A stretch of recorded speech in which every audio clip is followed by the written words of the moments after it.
Jeff Bezos explains how to plan for a turbulent future with this simple three-word question. This is the Focus Group. It's the savvy side of 9 to 5. Listen. Bueller. Laugh. And learn. Negotiation. This is what you do in business. This is the Focus Group with Tim Bennett. Staunch. And John Nash. Keep your clothes looking neat and clean. We're all business. Except when we're not. Welcome to the Focus Group. John Nash here with my good friend and co-host, Mr. Tim Bennett. Find us here every Wednesday from 1 to 2 p.m. live on Facebook Live or YouTube, or visit focusgroupradio.com, our URL, and you'll find out all the things about us, including our Tuesday podcast on Button, which drops on Tuesday, which is why I call it a Tuesday podcast, but it's 3 stories about 20 minutes long. Friends of Tim's say it's either Stairmasterable or it's a commute. Commutable. Commutable, and I tend to agree. So here we are in June 10th. June is Pride Month. It seems like Tim and I were on the phone the other day, and just Tim stops the conversation. He goes, wait a minute. I said, what is he? He goes, can you believe it's June already? Can we believe, is this? Yeah, the year is flying by. 2020 is going to be either the forgotten year or the year we all remember, or I don't know what. But we know what we're all doing. It's just suddenly it's summertime, right, Tim? It's the summertime, and the event is full throttle. So, by the way, for all our listeners out there, we refer to it as the event because if we refer to it by anything else, we get taken down. So when you ever hear us, some listeners have laughed about it. Why are you calling it the event? Because that's what it is. It's the event. And AI doesn't pick up the event. Event. So if we use the words alien invasion, that's something different, right? Exactly. John, I noticed you got a different setup today. You're letting us at a peek into your. Is that Bob sleeping in the back? Is he taking a nap behind you? That Bob is decorated. He repainted the bedroom, and what Tim's referring to is Focus Group is upgrading our technology. We have new webcams. Mine arrived this morning. I think Tim's arrived too, but not where he's at right now, and he'll look 1080p fantastic next week. So does it make the picture wider as well? Or are you just situated differently? Yeah. No, I the more I study the picture, and Garrett said something about that at the start too, and and Steve, hey, we got the boys in the booth, Garrett and Steve, they bring us to you every week, and we couldn't do it without them, and they're fantastic. And when this turned on, Steve just said, oh, there's a bed. Because I guess you couldn't see that before because of the way I had it myself set up, right? No, that's why I said I hope Bob doesn't come in for a nap. It'll just take you on to be like one of those things you see the viral campaigns when the kids come running into the room during dad's or mom's they're broadcast. unaware of it. Yeah. Now, if you look in I don't know if you can see it or not, but over one of my shoulders, way in the back, there's a poster hanging, and it happens to be an original 1977 Star Wars one sheet, they called them. This is what they would send to the theaters, rolled up or folded up, to put in those glass display cases back in the day. This is the second one I have. One is the original one that, Tim, you'll remember this very well, Naugatuck Valley Mall. Did you got it from there? Yeah, because I saw my original, which is hanging in my office in the city, was folded, and I went so many times that the theater manager knew me and my friend Ricky who went. And he's like, the day they took the poster down, we were there because we saw like the last showing in the theater. And he's like, do you want the poster? We're like, of course I do. And I put it away for years, and I found it folded up. And then we had it linen backed. That's a process where they, maybe I don't even have to go into the process, but they put it on a special material to keep the poster from degrading or getting older. It's acid free, the whole bit. And I know. You know what? We had this. Bob found this poster when he was repainting the house, and he said, do you want to hang it up? I said, no. I have one in the city. And I finally thought, what the hell? I'm just going to put it up because... If you enjoy it, yeah. If you enjoy it and it brings you joy. It matches the new room colors and things like that, so... Wow. Well, it looks good. I like the color blue. That looks nice. He did a really good job. 2 of the walls are dark blue. I thought this was kind of a you and Richard thing, actually. Like, you guys are really, you're good with color. Hey, folks, you might not know this, but Tim's a superb decorator. No, I am not. That is a joke. Anyone who's listening knows that's crazy. There's a lot of things I am. being a decorator is not one. And you're the same way. If you and I lived together, if Bob and Richard lived together and you and I lived together, you and I would have cinder blocks and a board with some books on it, some chairs, things, milk carton. The other plastic cup, a spoon. Right. Right. You'd be like, we only need 2 forks. There's only 2 people. So it's, yeah, no, I am not a decorator, but I, as you can tell by the room I'm in an old garage. I don't know why you say that. When at your house down in PA, your living room, when you did, it's that really great red and you had the leather chairs. I thought that you did a fantastic job with the whole house, but kind of Aaron Shockish, I guess, kind of Downton Abbey, Aaron Shockish decorated.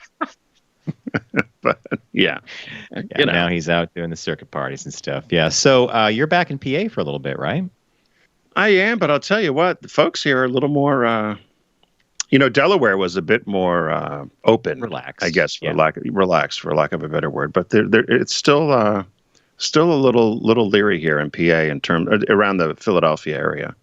So it's I may head back to Delaware shortly, just because everything was open there. The restaurants are all open, all the shops are open. You have to wear a mask. There are rules, but there's not a lot of things open here yet. They're probably 3 or 4 weeks behind Delaware, I would say. Yeah, that's exactly right. The phases are a little different for the different parts of the country, and upstate New York is one way, and the city is another, and eventually everything's going to catch up. And I actually think PA and New York are doing a great job, as well as Jersey and Massachusetts. So we'll keep our eyes on it, but not bad.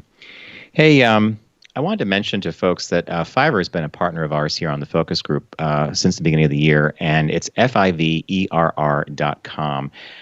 Fiverr is a place to go to get a lot of different things done, most notably logos, graphic design work. You could even have voiceovers, jingles. Tim found somebody who had a jingle done.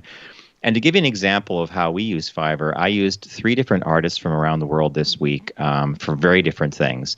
I had an artist in Vietnam create an outline of a silhouette of an animal that we were using as a logo for one of our clients. It was turned around in about an hour and a half. I had asked him to keep the file very low complexity, and for certain designers who use Adobe Illustrator, you'll know what I mean by that. Came back perfect. I mean, I didn't make one change. Then I had a woman out west create a map for me, like a little infographic map. She did that in about 3 hours. And then most recently, I had an artist in Pakistan he took a logo, a very complex logo that we did, and the client wanted to have it embroidered onto clothing. And they asked for a certain kind of a file called a DST file, which I did a little research on. It's kind of an AutoCAD thing, but he took it, he simplified it, and created the logo so it could be stitched. Again, done in about a day. All 3 jobs I'm talking about may have cost $50-some. So I think if you have anything you're working on or you need something done, by all means, just pop over to Fiverr.com and start the shopping process, because I think you get almost anything done. What was that country you mentioned that you got the embroidery done? Pakistan. Oh, because you said Pakistan. I think you were doing your little accents again, which I love. A little British. Yeah, Pakistan. You're British. Yeah, as John mentioned, Fiverr is our one-stop shop for all our creative needs. It's a great place. And I'm always amazed at how quick everything turns around. That is the one thing that was really surprising to me when I work with them, is how quick things are done. So if you are on a time constraint, it's a good place to go. Be sure to check out Fiverr, and you'll receive 10% off your first order by using our code FOCUS. So again, find all your digital services, all your needs in one place at Fiverr, Fiverr.com. Use the code FOCUS. Again, it's Fiverr.com, code FOCUS. They are the resource with the most. By the way, that last thing, that stitching thing, I never thought I'd find someone on there who knew what that was. Done. Anyway, moving along. That was perfect. So, what caught your eye this week, Mr. Bennett? What caught your eye? Here's what Tim and John found. This caught my eye only because I don't understand it. And that's a great lead-in. Okay. So the headline, it was picked up by, the story was done by CNN, but then it was been picked up at a bunch of other places. But the headline is Starbucks mugs and tumblers are in hot demand from bargain hunters. So they're saying, forget Gucci, Chanel, Louis Vuitton. It's Starbucks that seems to be emerging as this hot brand for bargain hunters. And they said in the past several weeks since the event, many people have been flocking to these very popular resale wholesale marketplaces, resale marketplaces like Poshmark or OfferUp. And they're buying up vintage or recent mugs, tumblers, cups, even paper cups.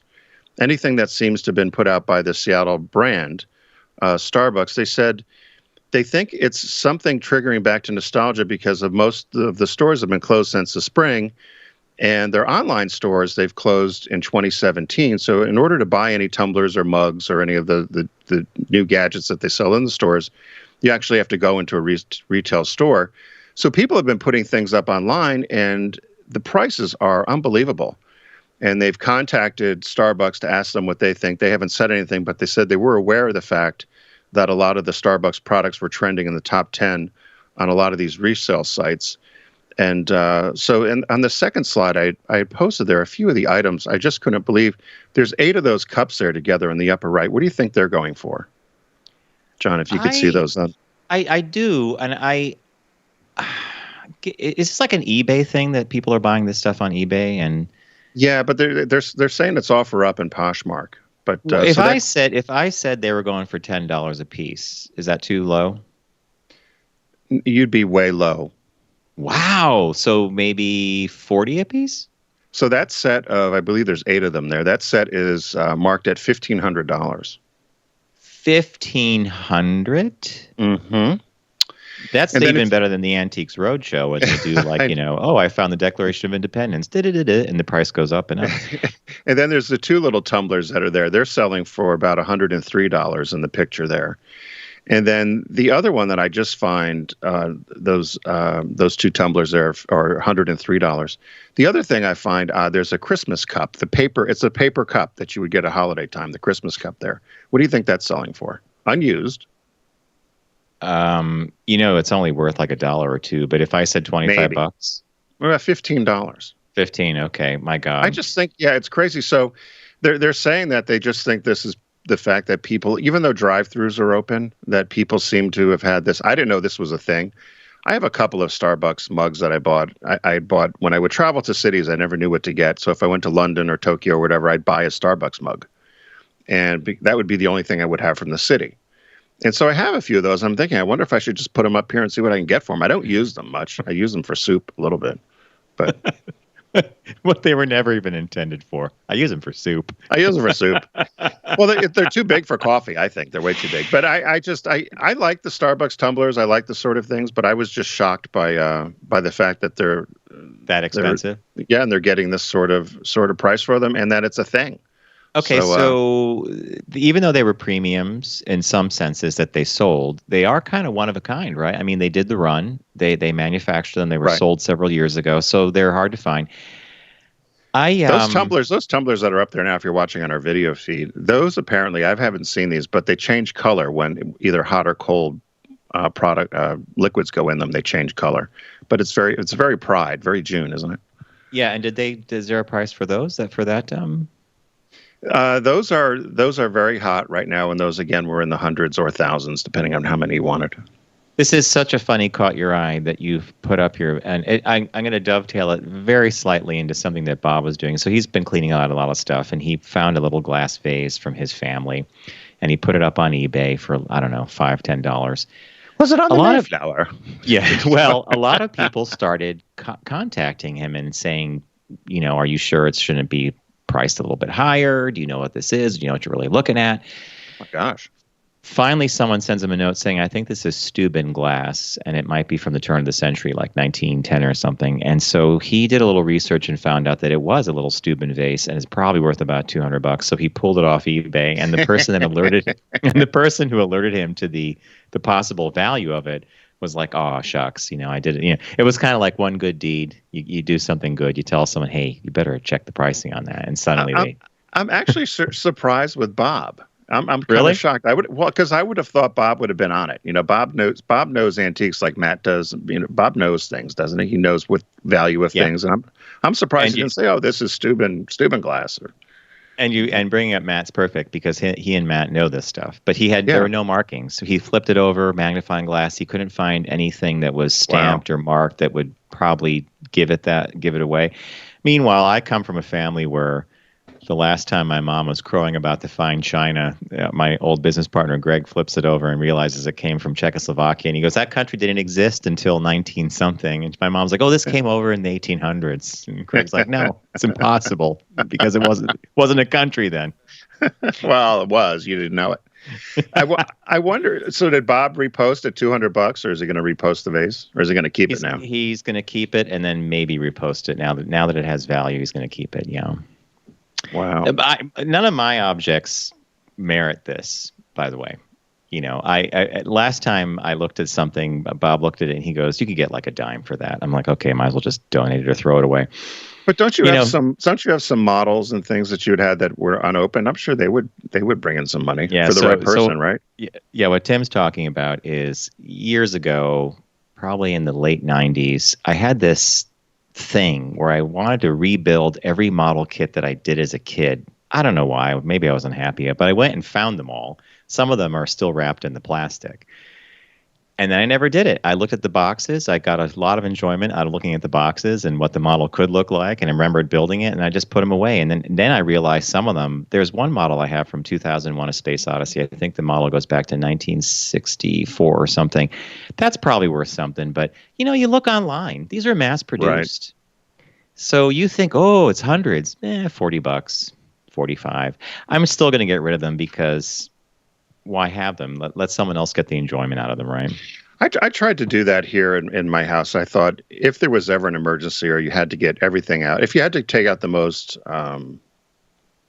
valuable things, and obviously your laptop and that sort of stuff that you need to live with, your phone. But if you had to take out the valuable things, and I was trying to think what I would grab, and while it's probably not worth anything to anybody, there's a picture that my grandmother painted of her old schoolhouse. Probably she did it in the 30s or 40s that I have hanging up.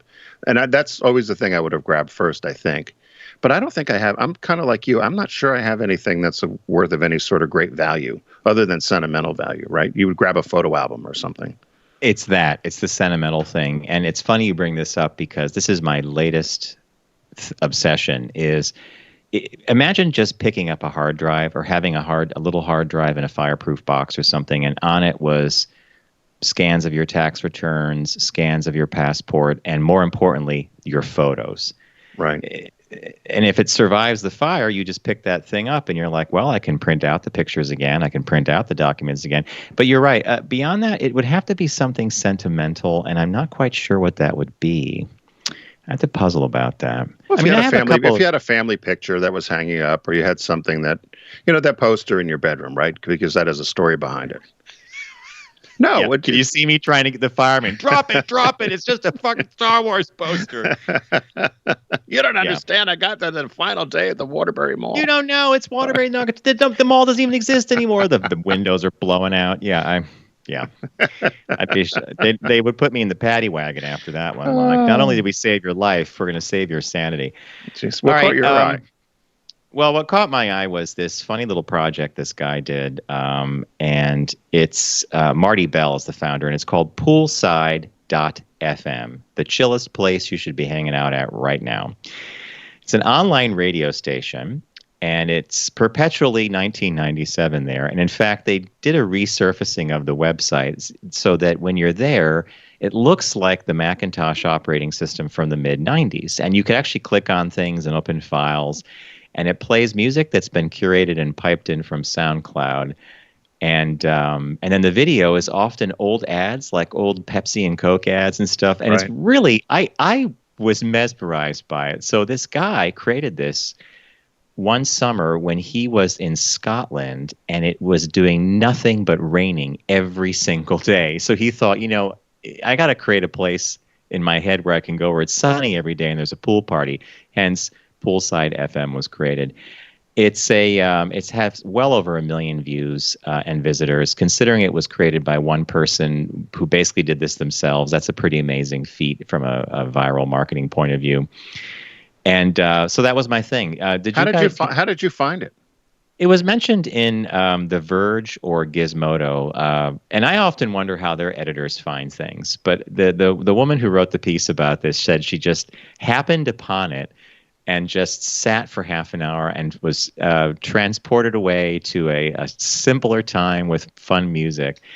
And so check it out, poolside.fm. It's I think it's hysterical, and you'll get it, and you click around on it, and it acts like an old Macintosh operating thing. I loved it. So when I saw this in the deck, I turned it on. I love that kind of music, and I thought, oh, this is so John.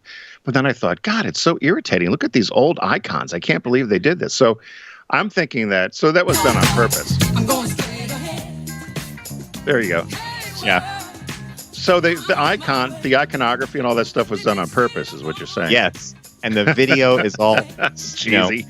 Lines through it, and there look these women at the pool with their bikinis, and hey, how you doing, hon?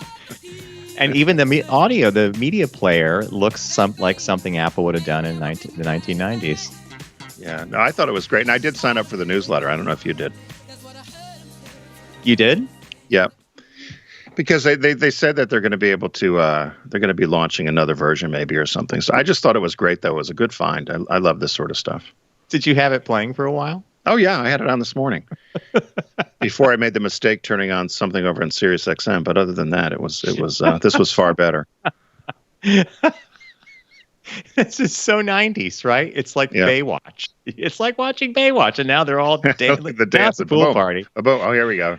Here comes the suit. How entertaining, how simple, and how funny. I think I don't know. I liked it. So it's poolside.fm. It was great, and the music is great too, and that's what's so fun about it. Coolio. Yeah, we got a business birthday, I think. Everyone does celebrity birthday greetings, but the Focus Group is the only show in the universe that celebrates business birthdays. Born today, June 10th, in 1916, William Rosenberg. He died September 22nd, 2002, at 86 years old. You would know him by his brand that he founded. He was the American entrepreneur who founded Dunkin Donuts. He founded the franchise in 1950 in Quincy, Massachusetts. He was one of the early pioneers in name brand franchising. When he bought the first donut shop in 48, it was called Open Kettle. And by the end of 20... Whoa. Open Kettle? Open Kettle, Kettle. He bought one donut shop in Quincy, Mass. Called Open Kettle. He changed the name to Dunkin Donuts. At the end of 2019, there were more than 12,000 outlets in 32 countries with $1.4 billion in annual sales. Rosenberg was born in Boston, and he was one of 4 children of Jewish-German immigrants from Prussia. And he had to leave school early to go help the family because during the Depression, the family lost their store. So he left school in the 8th grade to go find a number of jobs. He worked at Western Union. He also worked at Simcoe, which was a company that distributed ice cream from refrigerator trucks. And he kept working his way up. And right at the start of World War II, he joined Bethlehem Steel. And he would later go on to become the very first Jewish trade union delegate for Bethlehem Steel. And he borrowed $1,000. He had $1,500 in war bonds, and he borrowed $1,000. And he took his knowledge of food and decided to open up something called the Industrial Luncheon Services Company.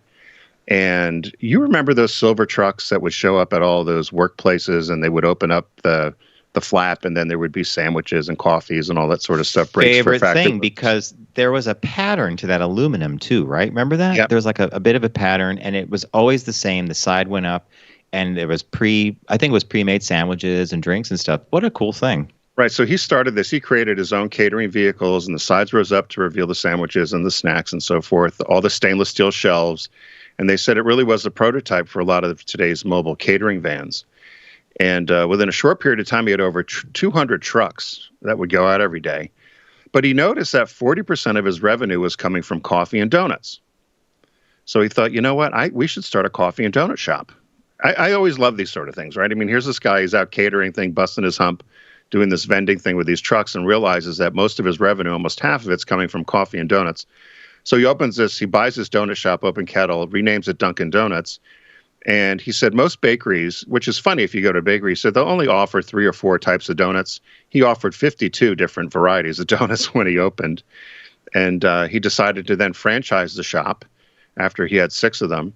And by 1959, he started a trade show group for franchises as well, which was the very first franchise group. Later on became to be known as the International Franchise Association in the 60s.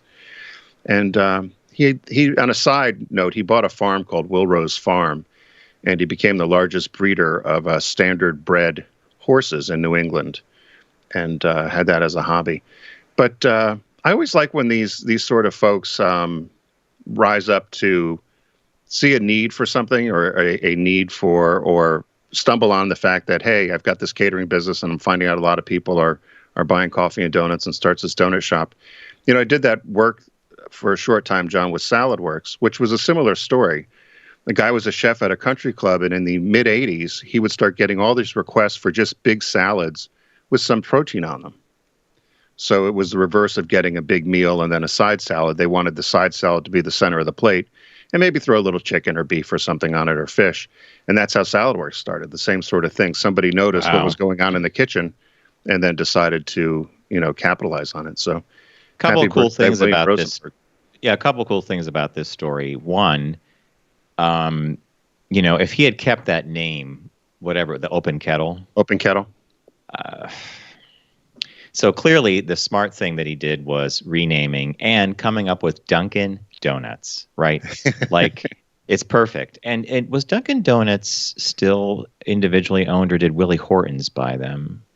What was that Canadian coffee chain? Tim Hortons. Yeah. Is that who ended up buying Dunkin Donuts, or are they still independent? Well, Dunkin Donuts is still its own. Now, I don't know exactly if it's owned by a holding company, but Tim Hortons is the equivalent of Dunkin Donuts in Canada. And they bought most of whoever the franchisee was that owned a lot of the New York outlets. They bought them and made all the Dunkin Donuts Tim Hortons, remember?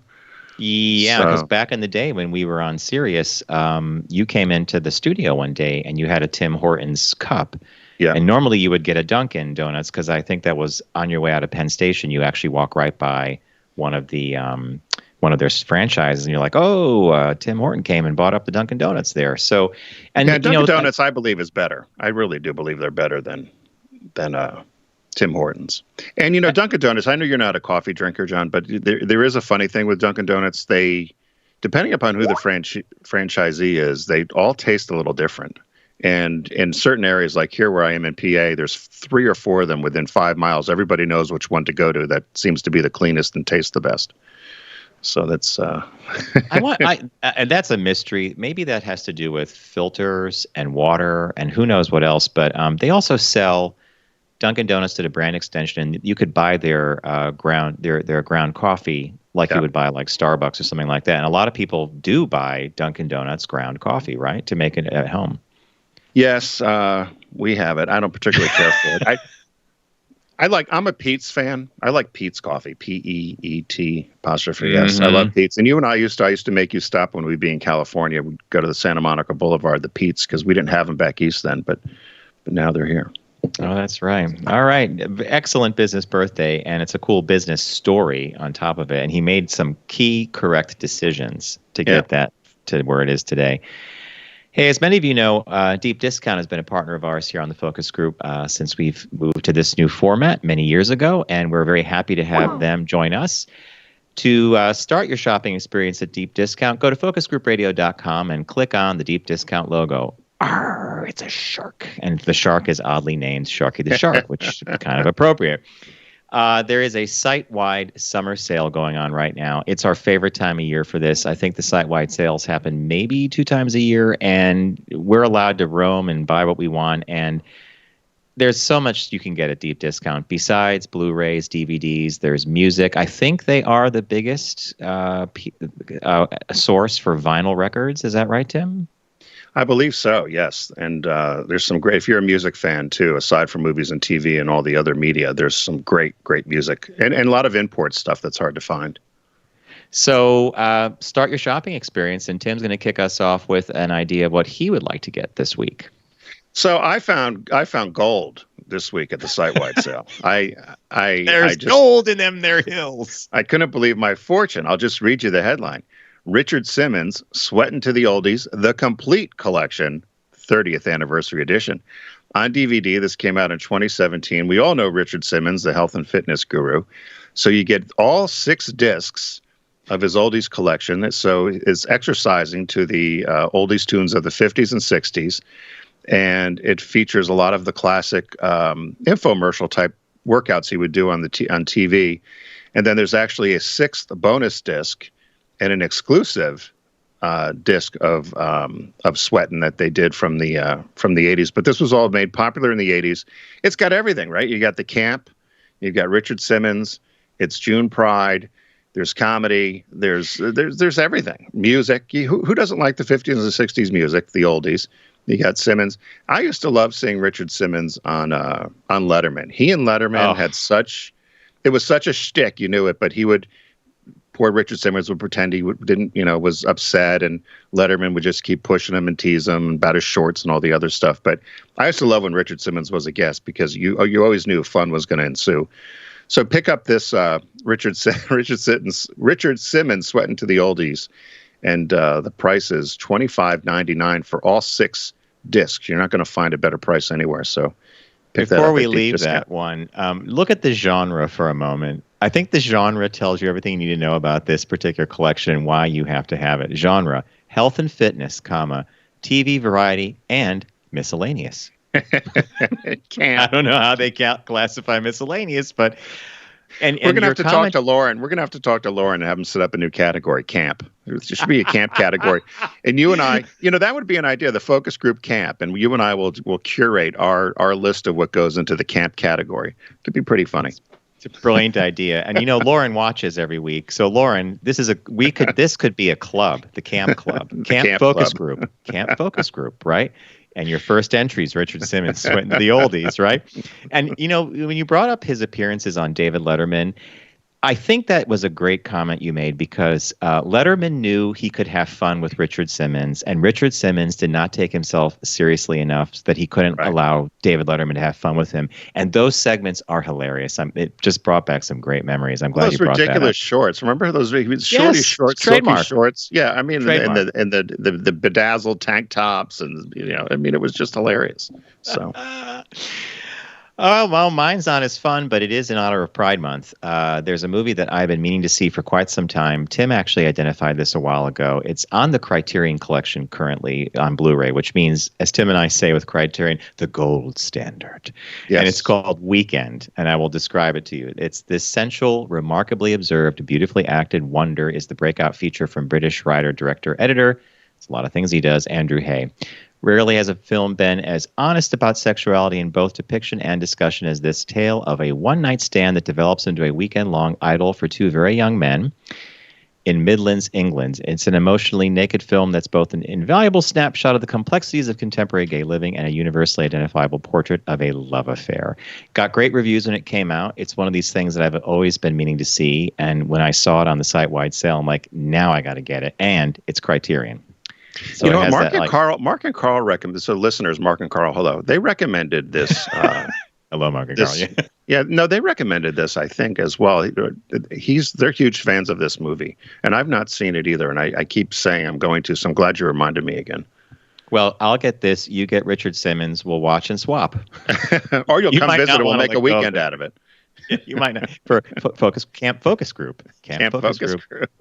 Lauren, I know you're listening. All right, so the new release this week is a show that I have been meaning to watch as well, and it's Watchmen, an HBO limited series on Blu-ray.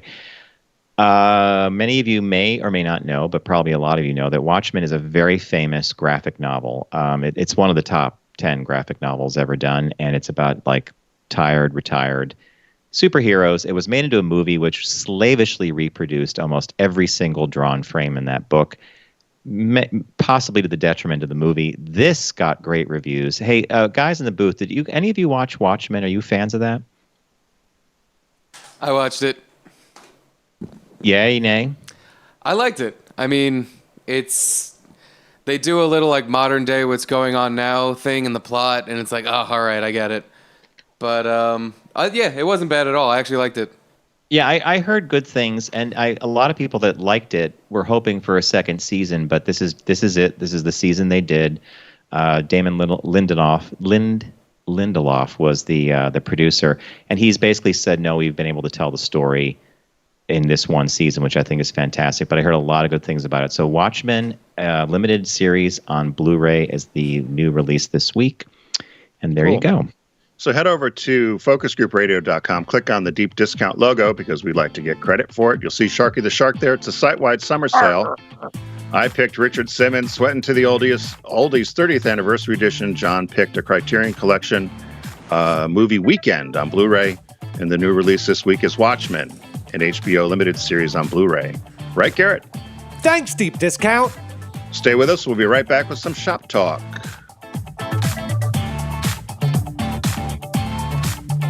You're listening to The Focus Group with Tim and John. Learn more at focusgroupradio.com.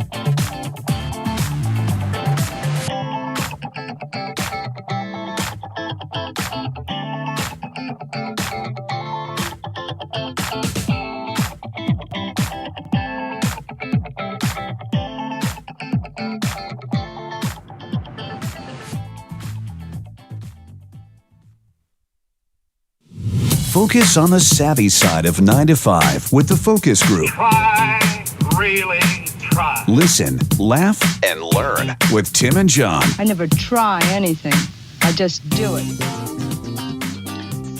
Welcome back to the Focus Group. John Nash with Tim Bennett. FocusGroupRadio.com is the URL you need to know to find out about us, the show, and our Tuesday podcast Unbuttoned as well. And soon we'll be telling you about a new club to join called Camp Focus Group. I can't. So, yeah, Tim, actually, you're right. I think it should be High Camp. Not just camp, but High Camp. High Camp. And that has a lot of implications for perhaps if you're a cannabis client. Sell.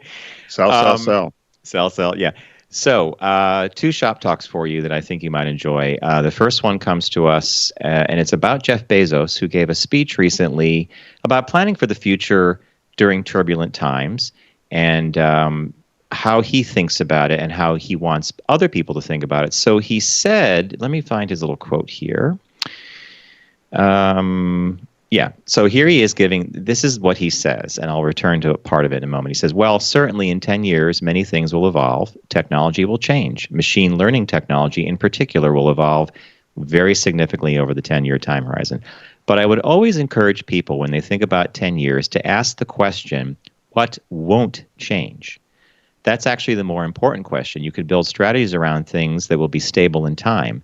In that 10-year vision, there's a bunch of things at Amazon that we are not going to change. One of them, maybe the most important one, is that we will still stay customer-obsessed instead of competitor-obsessed. We will work on maintaining that culture. And the writer of the article says, did you catch that question? And I'll go back to it. What won't change? It's kind of like going all the way back to the business birthday where you recognize something that somebody uses every day or, solving a problem that you see in your life over a period of a month.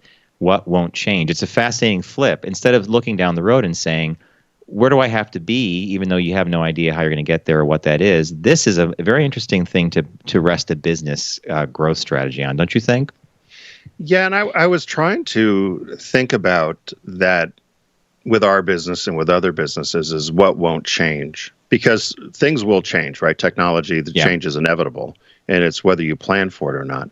And so I thought this was a smart thing. But I was trying to think with us, with our consultancy, for instance, what won't change, do you think, in 10 years? I think that's a hard question to. Maybe it's right in your face, but I don't know. I was trying to think about that. It's the hardest question to answer. So I did a little mental test on this one, and I thought about it for a minute, and I thought, let's look at our personal lives. Here's a couple things that will not change as long as we're alive, probably. You're going to have to do laundry. Either you're going to do it, it has to get done. Clothes get dirty, dishes get dirty. In business, if you manufacture a product, the one thing that will not change is how do you get that product to the customer? How do you introduce the product to the customer? And how do you get them excited about it? In other words, basic advertising. Like, here I am, buy me, here's what I do. So you can, Tim and I are frequently in meetings where people are talking about, hey, we're going to build this great site and we're going to do all these clicks. And, someone clicked 1,000 times on a tube of toothpaste. I like toothpaste too. I don't buy it every day. Right. But so the means of reaching somebody may be a digital campaign, or it may be billboards, out of home, print, TV, whatever. But the fundamental baseline question of that, or the need, is that company has a need to get that product in front of people, right? Right. Well, there's one example that you and I have been involved with is there's some talk with all of automated driving, for instance, or the driverless car. Will people still drive? So in 10 years from now, will people still drive, or could you just get an app and click and this driverless car shows up? And so I was trying to think, so if you were an automobile manufacturer, I guess the issue still is you need to provide transportation for people. It's just providing it in a different way. Yeah. But haven't you always said, and one of the things that we've talked about in our many, many years working on auto, there are some people who just love to drive. They like the act of driving. They like being behind the wheel of a car. They like the whole thing about it. They don't mind if it takes an hour to get somewhere. They just like the act of driving. A self-driving car is going to take that away from certain consumers, right? Right, and it's very much we're very much in America, or North America particularly, a car culture. And so that was why when I was looking at this, I thought, okay, with different industries that you are involved in, or we're both involved in, how would this change in terms of still being relevant, or still addressing the issue of what won't change? I want to provide reliable transportation. Maybe it's just in a different form. And the author of the article said that one way of achieving this what won't change mindset is to look at three key areas: purpose, priorities, and people. The three P's. Here we go with the P's again, because there's the P's of marketing, and now there's the P's of the question. So in this case, purpose is, there's a reason you started your business. It's the why of your business. Why am I doing this? And priorities is similar. Like, the value of a priority is messaging. What's my business now?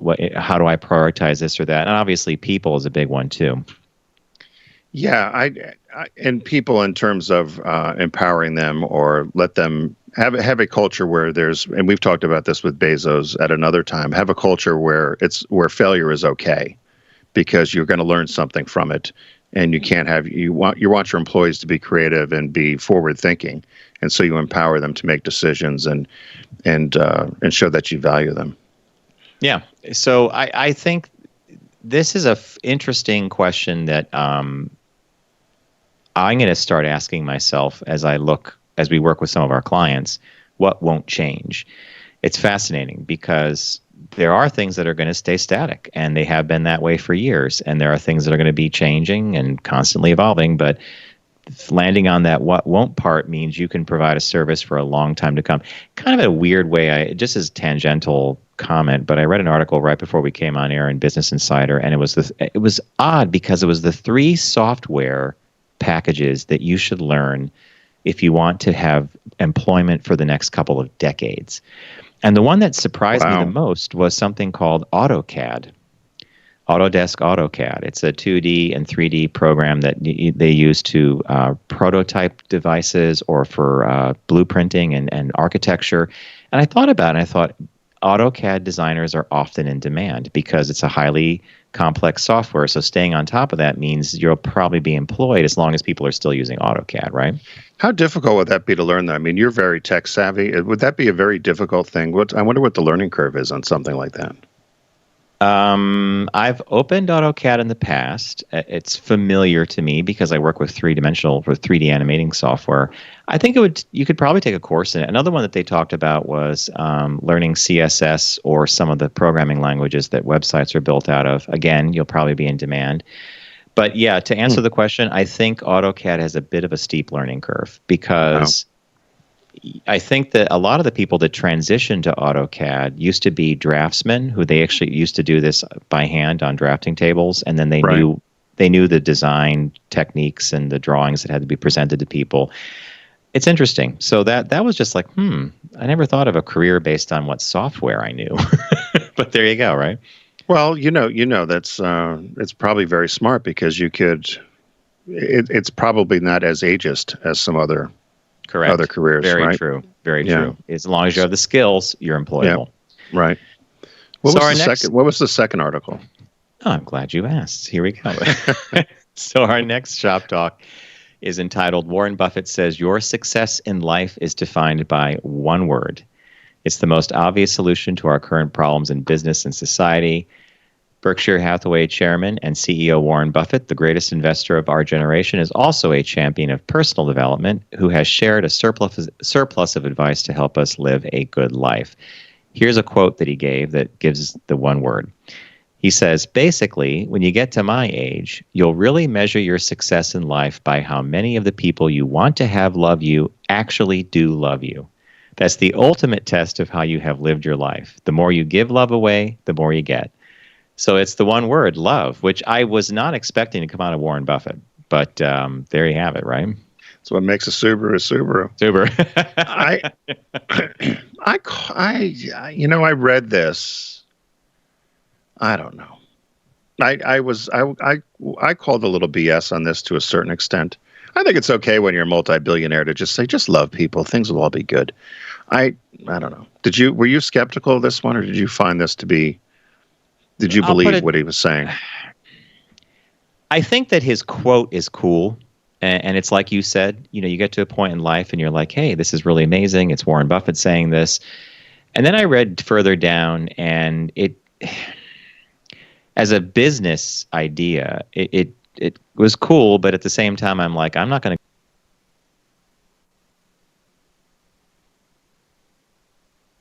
give away to your employees. Give love to your customers. That kind of thing. Okay, I lost you for a second, so I didn't hear that. I just said, piece. Yeah, I heard some beeping or something. Basically, they break it down into three things. They're like, give love to your give love to your peers and colleagues. Work well with people. Give love to your employees. Treat them well. And give love to your customers. But if you subtract the word love and you put in respect, or if you put in act with decency, or empower. Right. Like, I think you could work around. So I think it was kind of a, I don't want to call the article a bait and switch, but I think somebody finds this quote by Warren Buffett and thinks there's some magical, that was a nice quote about getting to the end of your years and realizing, this is a quality that matters. But wresting a whole business story out of that was a bit of a spelunking expedition, right? It's what you and I have said a million times. There's been one business book written. They're all this, and there's one business article written. It's all the same thing, right? Treat people the way you want to be treated, and essentially you'll be okay. It's, I mean, at the end of the day, all these business stories sometimes tend to run together. They just use different words. But I did agree with the third thing that you mentioned about, or the second thing was give love away to your employees if you're a manager or leader. And I found myself great success by allowing people to have ownership in what they were working on and making those sort of decisions for themselves. If they had a budget and they would be scared about spending it perhaps or whatever, and I'd say, hey, if your name was on the outside of the building, would you do this? Would you spend the money? And sometimes I would say 9 times out of 10, they would say yes because they were very much committed to the project they were working on. But there were times when somebody would say, I don't think I would. Maybe it's too risky.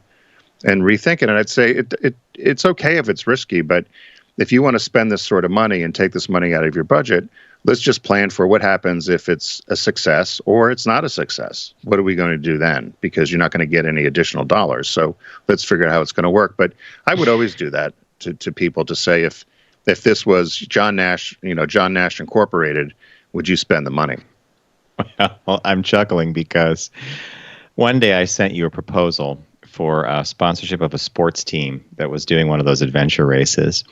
And we were really excited because we thought they're going to be on TV. It's going to get great coverage. So the proposal goes out. Tim was very responsive especially with proposals that had a time frame attached to them. And so maybe about 4 hours later, I get an email back. Sounds good. I think we want to do it. Call me. I call you up and I'm like, what do you think? What do you think? And you're like, what happens if they lose? Guaranteed TV. You don't care. You're not on TV if you're the last place. Well, okay. Right? And you were basically like, you got to plan for the fact that they may not crack the top 3, 4, 5, and they may actually get dropped out at some point. It was a sobering bucket of water, and I get off the phone, and you said, I want to do it. We should do it, but please bear in mind that make it a part of the budget that you're not going to mind sacrificing, because it really is a roll of the dice. And in fact, the team was out of that race pretty soon after they entered it. It was a stiff competition and dangerous conditions. If I remember correctly, one of the people got hurt right before it started. Yes. And then the other thing that happened that you can't control, and this is why, because I then got questioned about why we invested this money and we had zero exposure. But you remember what also happened is another car brand came in and they sponsored the whole show. So we had a team. So we had the Subaru Adventure team, but the whole broadcast on Discovery, I think, was brought to you by General Motors. So they were by no means going to show the Subaru team, which happens in a lot of these things, that you could go in and have your team, or you could be involved in some way. But if you don't buy, that's where we always say this to brands.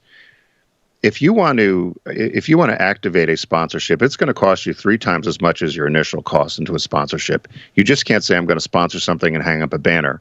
You then have to do all the other work around it, and people seem to forget about that.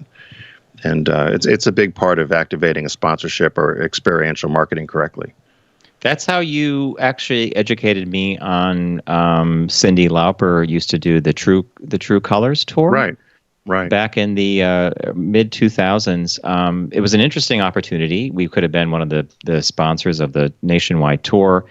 You looked at the number, you looked at the cities, and you said, this is a really great opportunity if you had 3 times as much money as you have right now. And I said, why? And you said, well, just because the concert comes to town and it's brought to you by Subaru doesn't necessarily mean people are going to know that. You are going to want to work with radio stations to give tickets away.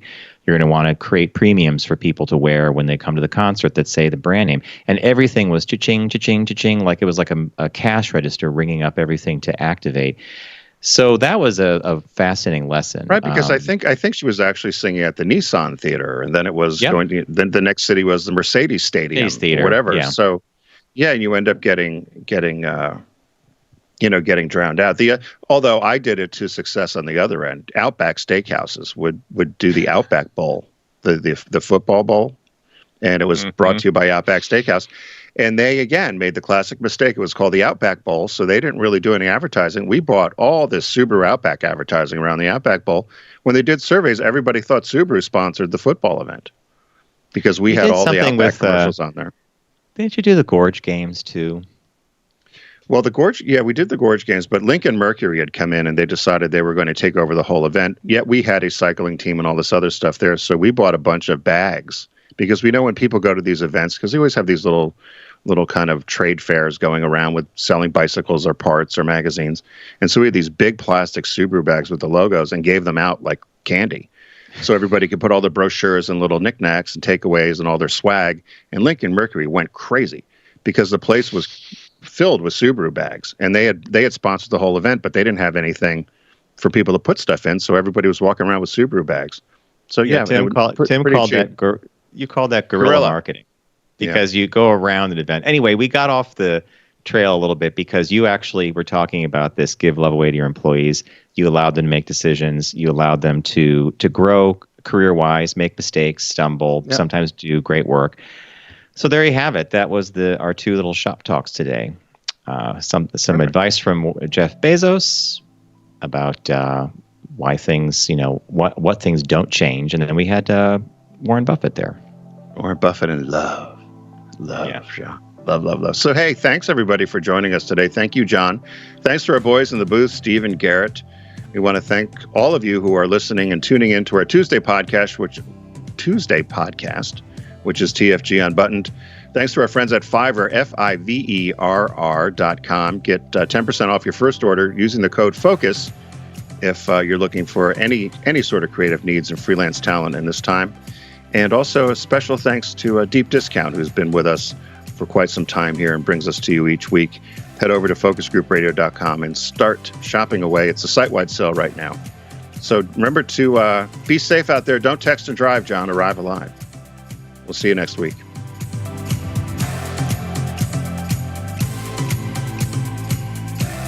It's The Focus Group with Tim Bennett and John Nash. Accessible on all platforms. Subscribe, like, and rate us on your platform of choice. Learn more at focusgroupradio.com. That was a stunning focus group.